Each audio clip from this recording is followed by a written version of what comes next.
വാഹനാപകട സൗജന്യ ചികിത്സ കേന്ദ്ര സർക്കാരിൻ്റെ ഒരു പദ്ധതിയാണ്. അതായത് 1,50,000 രൂപയോ അല്ലെങ്കിൽ 7 ദിവസം വരെയുള്ള ചികിത്സാ ചെലവുകൾ കേന്ദ്ര സർക്കാരിൻ്റെ ഈ ഒരു പദ്ധതി വഴി നടപ്പാക്കും.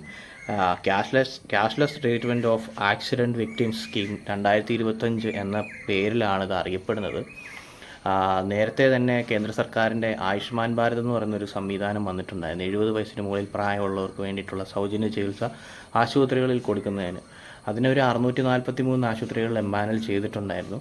അതേ ആശുപത്രികളിൽ തന്നെയാണ് വീണ്ടും ഈ പദ്ധതി നടപ്പിലാക്കിയിരിക്കുന്നത്. പക്ഷേ ആയുഷ്മാൻ ഭാരത് എന്ന് പറയുന്ന പദ്ധതി തന്നെ പല ആശുപത്രികളിലും ഇല്ല എന്നുള്ളതാണ് വാസ്തവം. ആ ഒരു സാഹചര്യത്തിൽ ഈ ഒരു പദ്ധതി കൊണ്ടുവരുമ്പോൾ അത് എത്ര ആശുപത്രികളിൽ അത് ഉണ്ടാകും എന്നുള്ള കാര്യത്തെക്കുറിച്ച് ഒരു തർക്കമുണ്ടാകുന്ന ഒരു സാഹചര്യമാണ്. കാരണം ഇങ്ങനെ ഒരു സ്കീമൊക്കെ വാർത്തകൾ കണ്ടിട്ട് ആൾക്കാർ വിളിച്ചും പറഞ്ഞ് അന്വേഷിക്കുമ്പോൾ പല ആശുപത്രികളിലും ഇല്ലാത്തൊരു സാഹചര്യമാണ് കാണുന്നത്. കേന്ദ്ര സർക്കാരിൻ്റെ ഈ ഒരു പദ്ധതിയൊക്കെ വരുന്ന സാഹചര്യത്തിൽ അത് മിക്കവാറും സമയങ്ങളിലും ഗവൺമെൻറ് ആശുപത്രികളിലോ മെഡിക്കൽ കോളേജുകളിലോ മാത്രമേ ആയിട്ട് ഒതുങ്ങുന്ന ഒരു സാഹചര്യമാണ് കണ്ടുവരുന്നത്. ഇനി ഇപ്പോൾ ആദ്യം പറഞ്ഞ ഈ ആക്സിഡൻറ്റ് ക്ലെയിം അല്ലെങ്കിൽ അത് ആക്സിഡൻറ്റ് പറ്റുന്നവർക്കുള്ള ചികിത്സ